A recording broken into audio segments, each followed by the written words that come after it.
सभी को नमस्कार। कुमार सोनू एकेडमी 23 में आपका स्वागत है। जैसा कि मैं आप लोगों के लिए एनसीईआरटी सीरीज चला रहा हूँ, उस एनसीईआरटी सीरीज में आज हम लोग नगर प्रशासन के बारे में पढ़ेंगे, जो कि कक्षा 6 के पॉलिटी के अध्याय में दिया गया है। नगर प्रशासन के बारे में पिछले अध्याय में हम लोग गांव के प्रशासन के बारे में, पंचायत के प्रशासन के बारे में पढ़े थे। इस अध्याय में हम लोग नगर प्रशासन के बारे में पढ़ेंगे। कक्षा शुरू करने से पहले आप लोग को मैं एक बात बता दे रहा हूँ कि मैं इस वीडियो के डिस्क्रिप्शन बॉक्स में लिंक दे दूँगा टेलीग्राम का। आप लोग वहाँ से जाके टेलीग्राम को ज्वाइन कर लें। जो भी पीडीएफ होगा या जो भी स्टडी मटेरियल जो भी होगा मैं उस टेलीग्राम में डाल दिया करूँगा। आप लोग वहाँ से डाउनलोड करके देख सकते हैं। ठीक है, चलिए कक्षा को शुरू करते हैं। देखिए, नगर प्रशासन में जो दिया गया है एनसीईआरटी में, हम बेसिकली उसी को लेके चल रहे हैं। एक्स्ट्रा कुछ नहीं देख रहे हैं अभी। जो और एक्स्ट्रा अगर जो मैं क्वेश्चन आंसर का सीरीज चलाऊंगा, मैं एक 15 क्वेश्चन का सीरीज में लाया था, 15 क्वेश्चन करवाया हूँ। आप लोग अगर नहीं देखे हैं तो वीडियो में जाके देख सकते हैं। प्ले लिस्ट में मैं आप लोगों के लिए प्ले लिस्ट बना दिया हूँ, वहाँ से आप लोग जाके देख सकते हैं। चलिए दोस्तों, कक्षा को शुरू करते हैं। देखते हैं क्या दिया गया एनसीईआरटी में। दिया गया है, एक गांव के मुकाबले शहर ज़्यादा बड़ा और अधिक फैला हुआ होता है। शहर की गलियां ज़्यादा चौड़ी होती है। यहाँ के बाज़ारों में ज़्यादा भीड़ भाड़ होती है। पानी और बिजली की सुविधाएं होती है। अस्पताल होते हैं। यहाँ बहुत ज़्यादा वाहन होते हैं और यातायात को नियंत्रित करना पड़ता है। क्या आपने कभी सोचा है कि यह सब इतने सुचारू रूप से कैसे चलता है? कौन सी संस्था इन सब के लिए जिम्मेदार होती है? कैसे निर्णय लिए जाते हैं? कैसे योजनाएं बनाई जाती है? कौन लोग हैं जो यह सारा काम करते हैं? आइए उसी के बारे में जो अध्याय में दिया गया है, इन सभी चीज़ों के बारे में हम लोग आगे देखते हैं। नगर प्रशासन का देखिए, इसमें एक कहानी दिया गया है। चलिए इसको पढ़ते हैं, इसे सीखने के लिए मिलेगा हम लोग के लिए। आप लोग जो हैं इसको जो मैं अंडरलाइन करते जाऊंगा, इसे आप लोग नोट करते जाएंगे। एनसीईआरटी में सीटेट में जो भी प्रश्न बनता है सारा एनसीईआरटी से बनता है, इसलिए मैं आप लोग को हर एक वीडियो में बता रहा हूँ। एनसीईआरटी को आप लोग अच्छी तरीके से पढ़ के जाएं। और ज़्यादा समय भी नहीं है, अक्टूबर का मंथ चल रहा है। नवंबर दिसंबर 2 ढाई महीने का समय बचा है। अगर आप लोग अच्छे से तैयारी करेंगे तो अभी सीटेट के लिए बहुत काफ़ी समय है। ठीक है, देखिए, इतवार की एक आलसी हुई दोपहर थी। संडे का दिन था, जब माला और उसके साथी शंकर जहांगीर और रेहाना गली में क्रिकेट खेल रहे थे। रेहाना नाम है। शंकर ने बड़ा अच्छा ओवर फेंका था और रेहाना आउट होते होते बची थी। रेहाना के आउट ना होने से शंकर हताश हो रहा था, इसलिए उसने इस उम्मीद में वह कैच आउट हो अच्छा, रेहाना जो है इस उम्मीद से वह कैच आउट हो जाएगी। उम्मीद से कौन सा बॉल फेंक रही थी, वो शॉर्ट बॉल फेंक रही थी, वो जल्दी आउट हो जाए। हुआ उल्टा ही। रेहाना ने इतनी तेज़ी से बल्ला घुमाया कि गेंद ऊपर गई और गली की ट्यूबलाइट टूट गई। रेहाना ऐसा शॉट मारी कि गली का ट्यूबलाइट टूट गई। रेहाना चिल्लाई, अरे यह मैंने क्या कर दिया? तो शंकर तपाक से बोला, अरे हम यह नियम बनाना भूल गए थे कि अगर तुम्हारी गेंद से गली की ट्यूबलाइट टूट जाएगी तो तुम आउट मानी जाओगी। तीनों ने, ऐसा होता है, आप लोग भी खेले होंगे क्रिकेट बचपन में। इस बाउंड्री से बाहर जाएगा तो आउट, इस बाउंड्री से बाहर जाएगा तो 4 रन 6 रन, ये खेला जाता है बचपन में। तो वही बोल रहा है कि अगर ट्यूबलाइट में लगेगी बॉल तो हम ये नियम बनाना भूल गए थे। अगर ट्यूबलाइट में लगेगी तो क्या मानी जाओगी? आउट मानी जाओगी। तीनों ने ही जब शंकर को विकेट की चिंता छोड़ने के लिए कहा, क्योंकि जो हुआ वह वे उस बारे में ज़्यादा चिंतित और परेशान हो रहे थे। अब जो है क्रिकेट की चिंता को छोड़ के अब ट्यूबलाइट टूट गया था तो उन लोग को अब ट्यूबलाइट की चिंता हो गई। पिछले हफ्ते उनसे निर्मला मौसी की खिड़की टूट गई थी। पिछले हफ्ते जो निर्मला मौसी की खिड़की जो है इन्हीं से टूटी थी, जिसके बदले में वो अपने जेब खर्च से पैसे निकाल कर देने पड़े थे। क्या आप दोबारा जेब खर्च में से पैसे देने पड़ेंगे, ये चिंता हो गया था उन बच्चों को, या जिन्होंने शॉट लगाया था। और ये पैसे देंगे किसको, गली की ट्यूबलाइट बदलता कौन है। अब बच्चों की चिंता देखिए बढ़ गई। उस दिन तो उस मौसी की खिड़की टूटी थी तो मौसी को पैसे दे दिए, काम बन गया। लेकिन आज गली की ट्यूबलाइट टूटी है, तो गली की ट्यूबलाइट टूटी है तो इसमें पैसे देंगे किसको, ये बच्चे के मन में विचार आने लग गया। माला का घर सबसे पास था, चारों भागकर माला के घर गए। उसकी माँ को सब कुछ बता दिया। माला की माँ को इनके सभी फ्रेंड ने सब कुछ बताया, ऐसे ऐसे हुआ। सारी बात सुनकर माला की माँ ने कहा कि उन्हें इस बारे में कुछ खास तो पता नहीं है, बस यही मालूम है कि ये नगर निगम की जिम्मेदारी है। यह जो है नगर निगम की जिम्मेदारी है। तो आप लोग एक मिनट, गली यहाँ से देखिए प्रश्न बनेगा कि गली का बॉल हो गया, लाइट हो गया, मोहल्ले का लाइट हो गया, वो किसकी जिम्मेदारी है, तो नगर निगम की। एक मिनट, उन्होंने सुझाया यास्मीन खाला से पूछना चाहिए, वे हाल ही में नगर निगम से सेवानिवृत्त हुई है। यास्मीन खाला जो है हाल ही में नगर निगम से जो है वो सेवानिवृत्त यानी रिटायर हो चुकी थी। तो उन्होंने सलाह दे कि उनसे तुम लोग जाके पूछो क्या नियम है, जाओ उनसे पूछ लो, और माला तुम जल्दी घर वापस आना। वो उन्होंने अपनी बेटी को बोला कि तुम जल्दी घर वापस आना। यास्मीन खाला उस गली में रहती थी और माला की माँ से उनकी अच्छी दोस्ती भी थी। माला की माँ से उनकी अच्छी दोस्ती भी थी। चारों दौड़कर खाला के घर पहुंचे और जैसे ही उन्होंने दरवाजा खोला, वो एक साथ चारों दौड़कर खाला के घर पहुंचे। चारों दौड़ जो है खाला के घर चला गया। ये कहानी देखिए, कहानी से एनसीईआरटी प्रश्न सीटेट में नहीं बनेगा। आप लोग इस कहानी को सुनेंगे तो आप लोग को ये जानकारी मिलेगा कि नगर पालिका के कार्य क्या क्या है, नगर पालिका के कार्य को संभालता कौन है।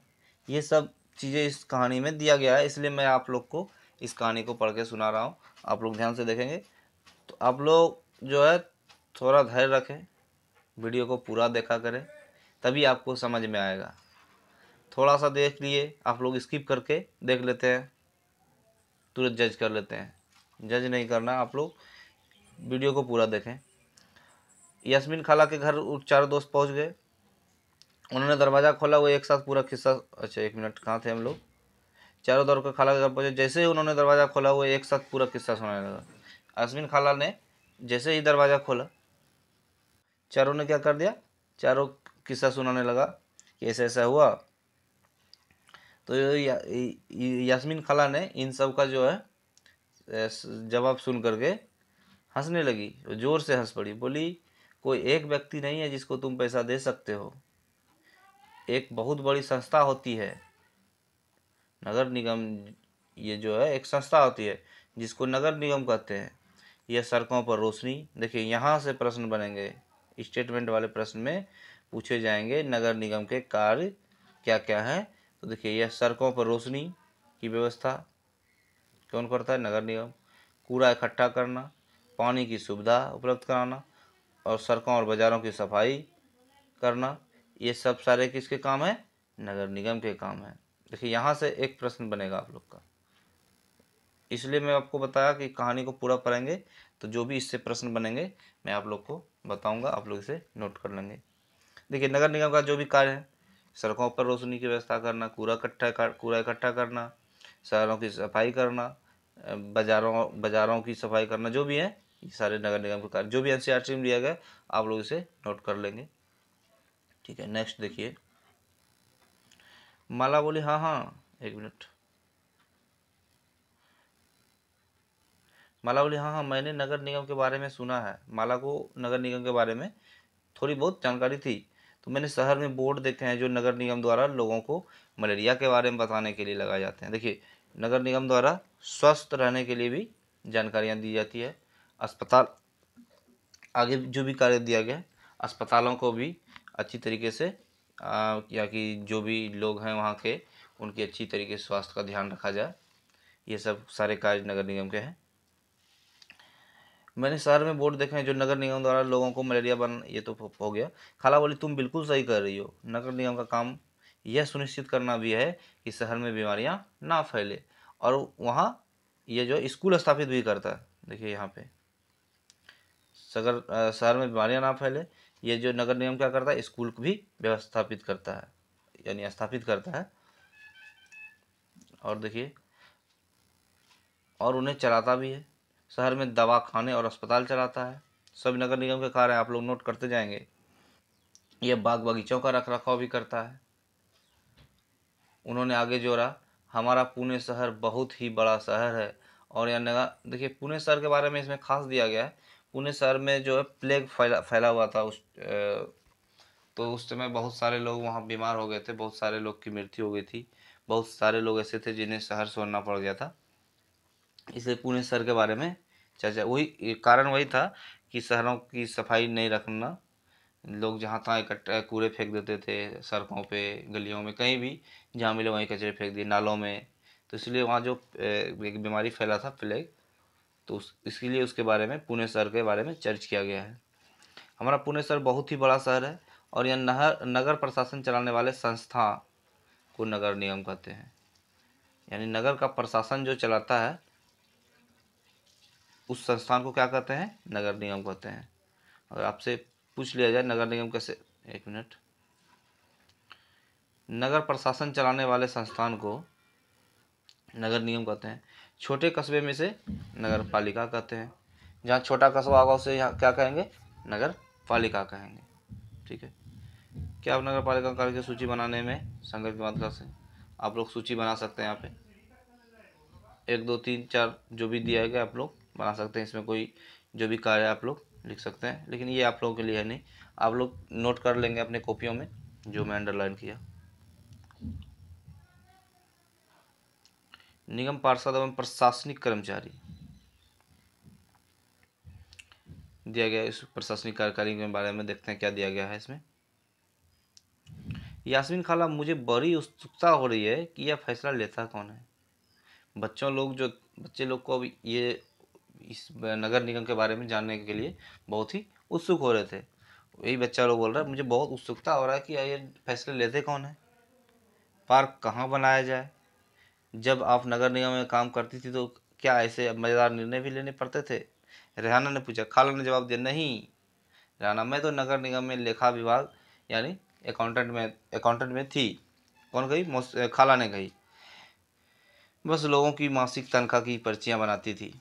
देख लीजिए, यहाँ से प्रश्न बन सकता है अकाउंटेंट के कार्य के बारे में, क्योंकि एनसीईआरटी में दिया गया है, तो आप लोग इसे ध्यान में रखेंगे। क्योंकि शहर का आकार बहुत बड़ा होता है, इसलिए नगर निगम को कोई निर्णय लेने होते हैं, कोई नहीं, कई निर्णय लेने होते हैं। इस तरह शहर को साफ रखने के लिए बहुत काम करना पड़ता है। ज़्यादातर लोग पार्षद ही ये निर्णय लेते हैं कि अस्पताल या पार्क कहाँ बनेगा। ज़्यादातर निर्णय कौन लेते हैं, नगर निगम का जो पार्षद होता है, निगम पार्षद ही। यहाँ से भी प्रश्न आपके बनेंगे, निर्णय कौन लेता है, तो निगम पार्षद कि कहाँ अस्पताल या कहाँ पार्क बनेगा। चलिए नेक्स्ट पेज में देखते हैं क्या दिया गया। अच्छा, भी इसमें है, शहर को अलग अलग वार्डों में बांटा जाता है, यहाँ से भी, और हर वार्ड में एक पार्षद चुनाव होता है। अलग अलग वार्ड में बांटा जाता है और हर वार्ड में क्या होता है, एक पार्षद होता है। ये सब सारे नोट करते जाएंगे। नगर निगम के कुछ निर्णय ऐसे होते हैं जो सारे शहर को प्रभावित करते हैं। ऐसे जटिल निर्णय पार्षदों के समूह द्वारा लिए जाते हैं। ऐसे जटिल निर्णय किसके द्वारा लिया जाता है, पार्षदों के समूह के द्वारा। कुछ पार्षद मिलकर समितियां बनाते हैं, विभिन्न मुद्दों पर विचार विमर्श करके निर्णय लेती है। उदाहरण स्वरूप, एक बस स्टैंड को बेहतर बनाना है, या किसी भीड़ भाड़ वाले बाजार का कचरा ज़्यादा नियमित रूप से साफ करना, या फिर शहर के मुख्य नाले की सफाई होनी है। पार्षदों की समितियां ही पानी, कचरा जमा करने और सड़कों पर रोशनी आदि की व्यवस्था करती है। इन सारे की व्यवस्था कौन करती है, तो पार्षद की समितियां जो होती है, जिसमें कई कई पार्षद मिलके समितियां का गठन किया जाता है, तो समितियां ही निर्णय लेती है। जब एक वार्ड के अंदर की समस्या होती है तो वार्ड के जो पार्षद होते हैं, वार्ड लोग किससे संपर्क करते हैं? पार्षद से संपर्क कर सकते हैं। देखिए उदाहरण के लिए दिया गया है कि अगर बिजली के खतरनाक तार लटक कर नीचे आ जाए तो स्थानीय पार्षद बिजली विभाग के अधिकारी से बातचीत करने में मदद कर सकते हैं। जहां पार्षदों की समितियां एवं पार्षद विभिन्न मुद्दों पर निर्णय लेने का काम करते हैं, वहीं उन्हें लागू करने का काम आयुक्त नियमें बना सकती हैं, ठीक है, लेकिन निर्णय कौन लेंगे? निर्णय ले लिया पार्षद, लेकिन लागू कौन करेंगे? तो लागू करेंगे आयुक्त यानी कमिश्नर, और कौन? प्रशासनिक कर्मचारी करते हैं। यहाँ से भी प्रश्न आपके सीटेट में बनेंगे। निर्णय लेने का काम कौन करता है? पार्षद की समितियां करती है। लागू करने का काम कौन करता है? तो आयुक्त यानी कमिश्नर और प्रशासनिक कर्मचारी करते हैं। आप लोग इसे नोट करेंगे। कर्मचारी की सरकार द्वारा नियुक्ति होती है। हाँ, यहाँ से कर्मचारी की नियुक्ति कौन करता है? सरकार जो होती है। जबकि पार्षद क्या होते हैं? निर्वाचित, जो कि हम लोग उसे वोट देके चुनते हैं। तो नगर निगम में निर्णय लिए कैसे जाते हैं? रेहाना ने पूछा। वो कभी सोचना बंद ही नहीं करती है। रेहाना जो बहुत सोच रही है। बच्चों के सवाल से खुश होते हुए यास्मीन खाला जो रिटायर थी नगर निगम में, वो कलर का उनका काम था, अकाउंटेंट का, तो वो रिटायर थी, तो उनको बहुत सारी जानकारियाँ थी नगर निगम के बारे में, इसलिए बच्चे उनसे और ज़्यादा जानकारियाँ लेना चाह रहे थे, और बच्चे इंटरेस्ट भी ले रहे थे कि ये सारे काम कैसे होते हैं, क्यों होते हैं, कौन करते हैं। यास्मीन खाला ने जवाब दिया, सारे वार्ड के पार्षद मिलते हैं और जब सबकी सम्मति राय से एक बजट बनाया जाता है, उसी बजट के अनुसार पैसा खर्च किया जाता है। सभी वार्ड पार्षद जो होते हैं वो समितियां के द्वारा निर्णय लिए जाते हैं और इनके द्वारा पैसा खर्च किया जाता है, उसके बजट बनाता है, ये प्रोसेस है। पार्षद यह प्रयास करते हैं कि उनके वार्ड की विशिष्ट जरूरतें परिषद के सामने रखी जा सके, फिर ये निर्णय प्रशासनिक कर्मचारी द्वारा क्रियान्वित किए जाते हैं। खाला बड़ी खुश थी क्योंकि किसी बड़े व्यक्ति ने, जो आज तक उनके काम के बारे में नहीं पूछा था, बच्चे के सवालों ने उन्हें अपने अनुभव बांटने का एक मौका दिया। खाला भी बहुत खुश थी कि आज तक मुझसे कोई पूछा नहीं है, बड़े व्यक्ति आज बच्चे पूछ रहे हैं, तो मुझे भी अपना अनुभव बांटने में हमें खुशी हो रही है। शंकर ने बड़ी उत्सुकता के साथ पूछा, अपना शहर तो इतना बड़ा है, उसकी देखभाल के लिए बहुत लोग की जरूरत पड़ती होगी। खाला, तब तो नगर निगम में ढेर सारे लोग काम करते होंगे। वह अब तक क्रिकेट के मैच और अपने अधूरे ओवर की बात बिल्कुल भूल चुका था, यानी उनके जो बच्चे लोग का जो खेल चल रहा था, वो मैच और क्रिकेट के बारे जो भी थे बात, ओवर के बाद सारे भूल चुके थे। दरअसल वो जो है खाला के से बात करने में बहुत इंटरेस्टेड हो गए थे सारे बच्चे, इसलिए भूल चुके थे। दरअसल शहर में काम को अलग अलग विभागों में बांट देते हैं। जैसे जल विभाग होता है, सबका अलग अलग विभाग बन जाता है। जल विभाग होता है, कचरा जमा करने का विभाग होता है, उद्यानों की देखभाल का विभाग होता है, सड़क व्यवस्था का विभाग होता है, इत्यादि। मैं नगर निगम के सफाई विभाग में थी। कौन थी? वो खाला थी। उसी के लेखा विभाग में हिसाब किताब का काम करती थी। खाला बड़े इत्मीनान से बता रही थी। फिर बच्चों के खाने के लिए रसोई में कबाब लाने चली गई। बच्चे के लिए जो है खाने के लिए जो कबाब बनाई होगी लाने चली गई। जहांगीर ने रसोई में खड़े खड़े तेजी से अपने कबाब खा लिए। फिर ऊंची आवाज में वहीं से बोला, यास्मीन खाला, नगर निगम जिस कूड़े कचरे को इकट्ठा करता है वह जाता कहाँ है? देखिए यास्मीन खाला से जो बच्चे ने जब सवाल पूछा, बहुत ही महत्वपूर्ण सवाल है कि कूड़े जाते कहाँ हैं। देखिए कूड़े फेंकने के दो तरीके बनाए हैं, एक तो गीला कचरा, एक सूखा कचरा। गीला कचरा सूखा कचरा इसलिए किया गया ताकि इसका जो है पुनर्चक्रण करने में आसानी हो। सूखा कचरा को आसानी से पुनर्चक्रण किया जाएगा, समय नहीं लगेगा। अलग रहेगा तो गीले कचरे को करने में समय लग जाता। देखिए कहीं कहीं या तो गड्ढे वाले भाग होते हैं, उसे भरने के लिए यूज कर लिए जाते हैं, फिर उनमें पार्क उर्क बना दिया जाता भविष्य में। और एक आप लोग जानते होंगे, दिल्ली में एक कचरा गाजीपुर में है, जिसे आपको दूर से देखेंगे तो लगेगा कि कोई पहाड़ है, पहाड़ के जैसा दिखेगा, इतना बड़ा ऊंचा ढेरी हो गया कचरे का। आप लोग अगर देखे होंगे तो आप लोग को पता होगा। और उसके पास सटेंगे यानी बहुत दूर से इतना गंदा बदबू आता है कचरे का ढेर। तो आप लोग इसे बता सकते हैं या तो पुनर्चक्रण के द्वारा पुनर्चक्रण किया जाता है, कचरे का निपटारा करने के लिए कचरे का पुनर्चक्रण किया जाता है। और गीले कचरे को कहीं गड्ढे में, कोई बड़ा सा गड्ढा है उसे भरने के लिए यूज कर लिया जाता है, कचरे वहाँ अच्छी तरीके से कचरे का निपटारा कर लिया जाता है। और कचरे से को बहुत सारे यूज में लाए जाते हैं, आगे दिया है तो हम लोग पढ़ेंगे। कहाँ थे हम लोग? बाकी बच्चे अभी कबाब खा ही रहे थे। यास्मीन खाला ने बताना शुरू किया। इस सवाल का जवाब बड़ा मज़ेदार है। जैसा कि तुम जानते हो, कचरा लगभग हर गली में ही फैला रहता है। पहले हमारे पड़ोस का भी यही हाल था, चारों तरफ कूड़े फैला रहता था। अगर कूड़े को इकट्ठा करके हटाया ना जाए तो मक्खियाँ भिनभिनाती रहती है और आसपास कुत्ते चूहे का जमावड़ा हो जाता है। लोग इसकी बदबू से बीमार भी पड़ रहे हैं।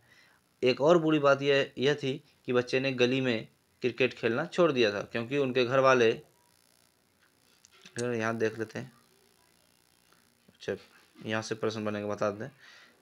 उनके घर वाले को यही डर लगता था कि गली में अधिक समय रहने से बच्चे बीमार ना पड़ जाए, क्योंकि गली में कचरा बहुत ज़्यादा होता था, इसलिए बच्चे सड़कों पे गलियों में खेलना छोड़ दिया था, क्योंकि उनके पेरेंट्स को लगता था कि बच्चे बीमार पड़ जाएंगे कितनी गंदी जगह में खेलेंगे। तो देखिए यहाँ पे दिया गया है, नगर निगम को पैसा कहाँ से मिलता है, ये भी इम्पोर्टेंट है। देखिए नगर निगम को पैसा जो है टैक्स के रूप में मिलता है। एक मिनट, पेंसिल थोड़ा। इतने सारे काम करने के लिए बहुत सारा पैसा चाहिए। जो भी काम नगर निगम में होता है, लाइटें लगाना, साफ सफाई करना, स्कूल स्थापित करना, अस्पतालों का देखभाल करना, यानी दवाइयों का खर्च, बहुत सारे खर्च, इतने पैसे आते कहाँ से? ये सीटेट में पूछा जाता है प्रश्न।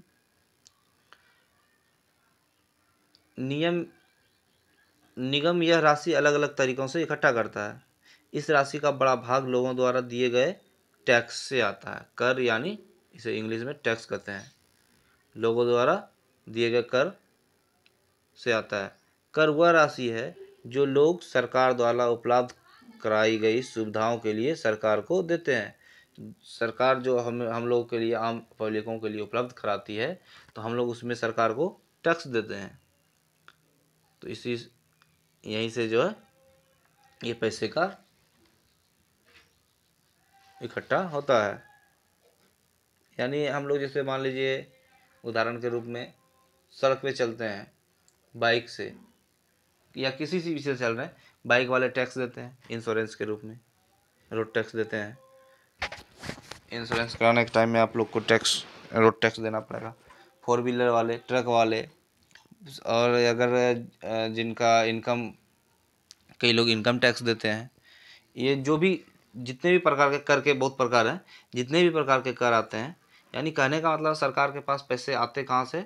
तो टैक्सों से। आप लोग इससे ज़्यादा सीटेट में प्रश्न नहीं बनेंगे, तो आप लोग इतना ध्यान में रखेंगे, सरकार के पास जो पैसा आता है नगर निगम में, पैसा कहाँ से मिलता है सरकार को?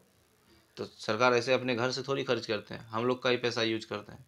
हम लोग जो टैक्स देते हैं सरकार वही पैसा यूज करते हैं। तो आप लोग बस ध्यान में इतना रखना है टैक्स से, ठीक है। जिन लोगों के अपने घर होते हैं उन्हें संपत्ति का कर देना पड़ता है। इनका संपत्ति का कर अभी मैं आप लोग के बारे में चर्चा किया। लोग संपत्ति घर जिनके पास है संपत्ति का कर भी देते हैं। और साथ ही पानी एवं अन्य सुविधाओं के लिए भी कर देना होता है। पानी के लिए भी कर देना। जितना बड़ा घर उतना ज़्यादा कर। निगम के पास जितना पैसा आता है उसमें संपत्ति कर से केवल 25-30% पैसा ही आता है। यहाँ इसे आप नोट कर लेंगे। यानी संपत्ति कर से नगर निगम के पास कितना पैसा आता है? तो 25 से 30% आता है। शिक्षा पर भी कर लगता है। अगर आप किसी दुकान या होटल के मालिक हैं तो उस पर भी कर देना होता है।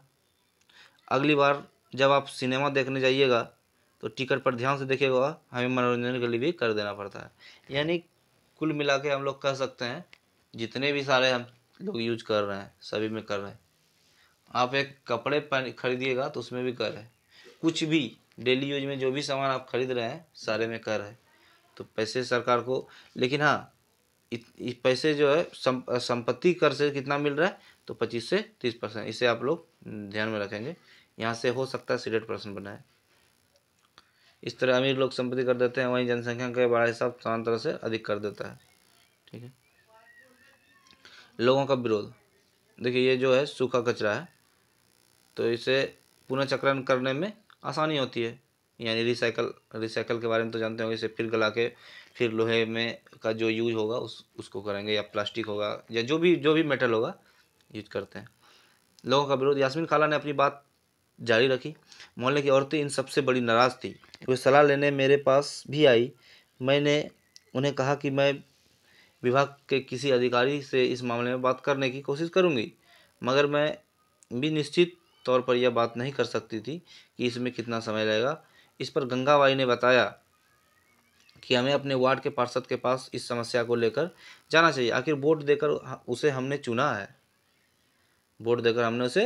है, उसके सामने हमें विरोध प्रदर्शन करना चाहिए। गंगाबाई ने महिलाओं के एक छोटे समूह को इकट्ठा किया और पार्षद के घर पहुंच गई। सभी औरतें घर के सामने जाकर नारे लगाने लगी। तब पार्षद घर से बाहर निकले और उन्होंने उनकी समस्या के बारे में पूछा। गंगाबाई ने अपने मोहल्ले की खराब हालत बयान की। उसकी मोहल्ले की गंदगी थी, बहुत सारे थे, उनके बारे में। चलिए, गंगावाली ने मोहल्ले की खराब हालत की बयान की। पार्षद ने उन महिलाओं से वादा किया कि वे अगले दिन उनके साथ आयुक्त से मिलने जाएंगे, जो कि नियमों को जारी करता है, जाएंगे। साथ ही उन्हें गंगाबाई को मोहल्ले के सारे वयस्कों से एक अर्जी पर दस्तखत करवाने के लिए कहा गया। अर्जी यह थी कि मोहल्ले से कचरा उठाने की भी नियमित व्यवस्था की जाए। कचरा उठाने की उसकी गंगाबाई की जो मांग थी, यानी देखिए सीटेट में प्रश्न यहाँ से भी बनेगा कि अगर आप लोग कोई भी मांग करना चाहते हैं कि मेरे गली में गंदगी है, तो आप किससे मांग करेंगे? तो देखिए गंगाबाई किसके पास गई थी? वो पार्षद के घर गई थी। तो आप लोग जवाब देंगे, एक मिनट। तो वो किसके पास मांग कर सकते हैं आप लोग? पार्षद से। क्यों कर सकते हैं हम पार्षद से मांग? क्योंकि हम लोग उसे, हमारे जो क्षेत्र हैं उसके वो पार्षद हैं, हम लोग उन्हें वोट दिए हैं, तो हमारा अधिकार है, हम उनसे मांग सकते हैं ये चीज़। ठीक है। उन्होंने सुझाव देखिए कल आयुक्त से मिलने जाएंगे। समय स्थानीय सफाई अभियंता यानी इंजीनियर को भी साथ ले जाना चाहिए, अच्छा रहेगा। इससे फ़ायदा होगा कि सफाई अभियंता भी आयुक्त को बता सकेगा कि हालत कितनी ख़राब है। उसी दिन पूरी शाम बच्चे घर घर का चक्कर लगाते रहे, ताकि अर्जी पर ज़्यादा से ज़्यादा परिवार के लोग के दस्तखत लिए जा सकें। अगली सुबह बहुत बड़ी संख्या में महिलाएं पार्षद और सफाई अभियंता के साथ नगर निगम के दफ्तर गई। आयुक्त पूरे समूह से मिले, पर वे बहाना बनाने लगे कि नगर निगम के पास पर्याप्त संख्या में ट्रक उपलब्ध नहीं है। आयुक्त देखिए क्या बहाने बनाने लगा। जो गंगाबाई का मांग था कि गलियों से भी कचरे लिए जाए, तो आयुक्त क्या बहाना बना रहा है? आयुक्त बोल रहा है पूरे समूह से मेरे को बहाना बना लगे कि नगर निगम के पास पर्याप्त संख्या में ट्रक उपलब्ध नहीं है, जिस कारण हम लोग सभी जगह से कचरे नहीं ले जा सकते हैं। ठीक है। आयुक्त का बहाना देख लीजिए। तफाक से कहा गंगाबाई ने तफाक से कहा, लेकिन लगता है कि आपके पास अमीर इलाकों से कचरा उठाने के लिए पूरे ट्रक हैं। गंगाबाई का रिप्लाई देखिए, आयुक्त को भी कैसा रिप्लाई दी। आपके पास अमीर इलाका जो था उससे कचरा उठाने के लिए पूरे ट्रक हैं, लेकिन हमारे इलाके में कचरा उठाने के लिए आपके पास ट्रक की कमियां हैं। जहांगीर ने झट से कहा। इससे आयुक्त का तो मुंह ही बंद हो गया होगा। किसने कहा? जहांगीर ने कहा। और नहीं तो क्या, उसने फौरन इंतजाम करने के लिए कहा।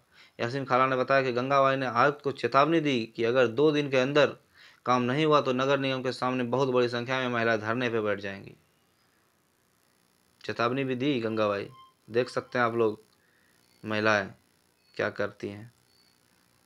आयुक्त तक को चेतावनी दी। एनसीईआरटी में जो दिया गया कहानी उसके बारे में बता रहा हूँ। तो क्या गलियों की सफाई हो गई? राणा ने झट से पूछा, जो कभी चीज़ों को अधूरा नहीं छोड़ती थी। 2 दिन तक कुछ भी नहीं हुआ। 2 दिन तक भी कुछ नहीं हुआ। वो जब एक बहुत बड़े समूह के ने विरोध प्रदर्शन किया, जोरदार नारे लगाए, तब जाकर बात बनी। अब मोहल्ले की सफाई नियमित रूप से होने लगी। यह तो बिल्कुल बम्बैया सिनेमा की तरह सुखद अंत हुआ। माला ने कहा। वह अपने आप को नेतृत्व करने वाली गंगाबाई की भूमिका में देखने का सपना देख रही थी। वो माला ने कहा। यानी गंगाबाई ने मांग किया किससे, अपने नगर निगम के जो परिषद थे, पार्षदों से मांग किया। उन्होंने कहा ठीक है, हम आयुक्त के पास चलेंगे। आयुक्त पे गया दूसरे दिन। आयुक्त ने भी क्या कर दिया, बहाना कर दिया कि हमारे पास ट्रकों की संख्या कम है। गंगाबाई ने चेतावनी दी, 2 दिन का समय लिए कि 2 दिन में आप लोग करें, नहीं तो हम धरना करेंगे। 2 दिन तक भी कुछ नहीं हुआ तो फिर भी धरना की। उसके बाद इनकी मांगे को पूरा किया गया। ठीक है, बच्चों ने खाला का शुक्रिया अदा। खाला अभी तक कहानी ही सुनाई रही है बच्चों को। खाला ने सवाल के बाद क्या क्या बदला, यहाँ भी देख लेते हैं थोड़ा। यास्मीन खाला ने बच्चों को नहीं बताया कि यह है कि हाल के समय में पैसा बचाने के लिए नगर निगम ने कचरा उठाने और उसे ठिकाने लगाने के लिए निजी ठेकेदार रख लिए। हाँ, यहाँ से स्टेटमेंट वाले प्रश्न बन जाते हैं, डायरेक्ट प्रश्न है, देखिए इंपॉर्टेंट है नहीं फिर भी बना देते हैं। मतलब वहाँ से जो है निजी ठेकेदार उपलब्ध करा गया है, इसको निजीकरण कहते हैं। इसका मतलब यानी सरकारी वहाँ कोई कर्मचारी नहीं था, सरकारी भी था, निजी भी कर लिए गए थे, जिससे कि सरकार को कम खर्च लगता है। इसको निजीकरण कहते हैं। इसका मतलब यह है कि जो काम पहले सरकारी कर्मचारी करते हैं वह काम अब निजी कंपनियां करती है। निजी ठेकेदार जिन मजदूरों को कचरा जमा करने और उठाने के काम पर लगाते हैं उन्हें बहुत कम पैसा देते हैं। इनके बारे में यहाँ से प्रश्न ऐसा कुछ खास नहीं है। ये काम बस एक बनेगा कि कई नगर निगम में कचरा उठाने के लिए उसे ठिकाने लगाने के लिए निजी ठेकेदार रख लिए गए, बस निजीकरण से एक प्रश्न बनेगा और इससे कुछ नहीं बनेगा। सभी बच्चे को गंगाबाई की कहानी सुनकर बहुत मज़ा आया, उन्होंने इसका और प्रयास किया। यहाँ से भी कुछ ऐसे नहीं है, थोड़ा वीडियो लंबा हो जा रहा है इसलिए मैं थोड़ा जल्दी जल्दी कर रहा हूँ। बच्चों ने खाला को शुक्रिया अदा किया और जाने के लिए उठ खड़े हुए। जाते जाते राणा कहा, खाला बस एक आखिरी सवाल है, घर पर अभी जो कूड़ेदान है वो भी क्या गंगाबाई का सुझाव था? खाला हंसने लगी, बोली, अरे नहीं नहीं, यह तो नगर निगम ने ही सुझाव दिया था कि हम खाने पीने और गलने वाली चीज़ों को एक कूड़ेदान में डालेंगे और प्लास्टिक कांच जैसी ना गलने वाली चीज़ों को दूसरे कूड़े में डालेंगे। कहीं भी देखेंगे आप लोग, कूड़ेदान 2 दिए जाते हैं, रखे जाते हैं, एक में गीला कचरा, एक में सूखा कचरा, जिसके बारे में पीछे आप लोग के साथ डिस्कस किया। कूड़ेदान में जब हम अपने कचरे की छटाई कर देते हैं तो नगर निगम वाले को काम आसान हो जाता है। बच्चे ने इतने सारे सवाल का जवाब देने के लिए खाला का फिर से शुक्रिया अदा किया और टहलते हुए गली की तरफ चल पड़े। बहुत देर हो चुकी थी और उन्हें जल्दी जल्दी से घर पहुंचना था। आज हमेशा के मुकाबले गली में अंधेरा थोड़ा ज़्यादा था क्योंकि लाइट टूट चुकी थी। बच्चों ने गेंद से तोड़ दिया था। उन्होंने ऊपर देखा, फिर मुस्कुराते हुए एक साथ एक दूसरे को देखा और वापस खाला के घर की तरफ दौड़ पड़े, गंगाबाई के घर के। अच्छा, यहाँ पे एक जो पॉइंट दिया गया इसे आप लोग, जो कि मैं आप लोग को बताया कि सूरत में प्लेग फैला हुआ था, आप लोग यहाँ से देख लेंगे, यहाँ से हो सकता है प्रश्न बने।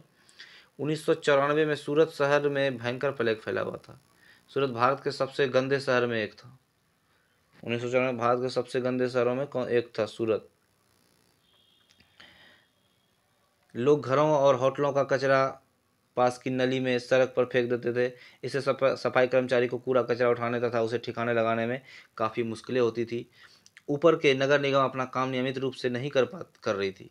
नगर निगम जो है अपना काम भी नियमित रूप से नहीं कर रही थी, जिससे स्थिति और भी बदतर हो गई थी। प्लेग हवा के जरिए फैलता है, देखिए जिसके बारे में चर्च किया था। प्लेग जो है किससे फैलता है, तो हवा से फैलता है।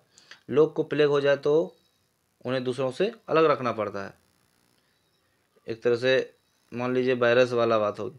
सूरत में उस साल बहुत से लोग ने अपनी जान गंवाई। करीब 3 लाख से अधिक लोगों को शहर छोड़ना पड़ा। प्लेग के डर से यह अनिवार्य कर दिया गया कि नगर निगम मुस्तैदी से काम करे। सारे शहर की अच्छी तरीके से सफाई हुई। आज की तारीख में चंडीगढ़ के बाद भारत के सबसे साफ शहरों में दूसरा स्थान सूरत का, देख लीजिए। जहां 1994 में सूरत सबसे गंदा शहर में जाना जाता है, आज दूसरा स्थान पे है भारत में सफाई में। क्यों? क्योंकि अपने आप सुधार किया, नगर निगम वहाँ पे ध्यान दिया गया, वहाँ का नगर निगम उस शहर पे ध्यान अच्छी तरीके से दिया, अच्छी तरीके से साफ सफाई हुआ, कि कचरों का निपटारा अच्छी तरह से किया गया, इसलिए साफ सफाई वाला शहर माना जाता है, दूसरी स्थान पे है। क्या आप जानते हैं कि आपके मोहल्ले में कब और कितनी बार कूड़ा उठाया जाता है? ये तो एक बार से ज़्यादा तो कहीं उठाया नहीं जाता होगा। नॉर्मली ज़्यादातर एक ही बार उठाया जाता हो। क्या आपको लगता है कि सभी मोहल्ले में उतनी बार कर्ज उठाया? यदि नहीं तो क्यों, चर्चा करें। आप लोग देख लेंगे इसे। क्या आप जानते हैं सरकार अपने घरों में पुल, पार्क, गलियाँ। चलिए आगे इसमें जो है प्रश्न दिए गए हैं, आप लोग अगर चाहे तो यहाँ से प्रश्न आप लोग बना सकते हैं। घरेलू नौकरी काम करते हैं, दूसरे के घरों में साफ रखते हैं, बहुत। अच्छा, यहाँ एक और पॉइंट दिया गया, इसे आप लोग देख लेंगे। भारत सरकार ने देश भर में ग्रामीण, शहरों और शहरी क्षेत्रों में सफाई को बढ़ावा देने के लिए 2 अक्टूबर 2014 को स्वच्छ भारत अभियान मिशन का शुभारंभ किया। उस समय भारत के प्रधानमंत्री कौन थे? नरेंद्र मोदी। स्वच्छ भारत स्वच्छ अभियान, स्वच्छ भारत स्वच्छ विद्यालय अभियान के तहत विद्यार्थियों के बीच स्वच्छता और साफ सफाई के बारे में जागरूकता पैदा करने के लिए स्कूलों में कई गतिविधियां चलाई जा रही थी। अभी भी चलाई जा रही है, चलाई जा रही थी नहीं, अभी भी चलाई जा रही है। आपके इलाके में नगर पालिका या पंचायत, नगर पंचायत द्वारा चलाए जा रहे स्वच्छ भारत अभियान के तरीकों को देखें, एक पोस्टर तैयार करें और इसे अपने स्कूल में, ये बच्चों के लिए, आपके लिए नहीं है, लेकिन आप लोग यहाँ से ध्यान देंगे। स्वच्छ भारत अभियान कब, मिशन कब शुरू किया गया? तो 2 अक्टूबर 2014 ईस्वी को। उसमें भारत के प्रधानमंत्री कौन थे अगर पूछ लिया जाता है तो? नरेंद्र मोदी। और यहाँ देख लेंगे साफ सफाई के बारे में, बस इससे ज़्यादा प्रश्न नहीं बनेगा यहाँ से। स्वच्छ भारत अभियान, ठीक है। नेक्स्ट देखते हैं। चलिए आज का अध्याय तो यहीं समाप्त करते हैं, देख लेते हैं और कुछ है तो। अच्छा, आप लोग ये प्रश्न कर लेंगे जो भी दिया गया है एनसीईआरटी में प्रश्न।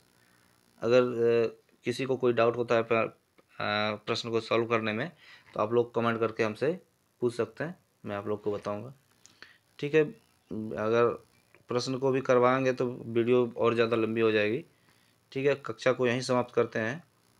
और हाँ, कक्षा को समाप्त करने से पहले आप लोग को मैं एक बार फिर से बता दे रहा हूँ कि आप लोग वीडियो को स्किप नहीं करें, आप लोग वीडियो को देखें, पूरी देखें, तभी आप लोग को समझ में आएगी। और अगर आप इसी तरह नोटिफिकेशन अपने मोबाइल पे देखना चाहते हैं, मैं जो भी वीडियो डालता हूँ उसका नोटिफिकेशन आपके मोबाइल पे आए, तो आप लोग मेरे चैनल को सब्सक्राइब करें और बेल आइकन को दबा लें, ताकि समय समय पे आपको नोटिफिकेशन मिलते रहे। और शेयर कर दें ताकि और दोस्तों का भी फ़ायदा हो जाए। और देखिए, मेरा भी चैनल न्यू है, मेरा भी थोड़ा सपोर्ट हो जाएगा, ठीक है दोस्तों। थैंक यू, नमस्कार, बाय बाय।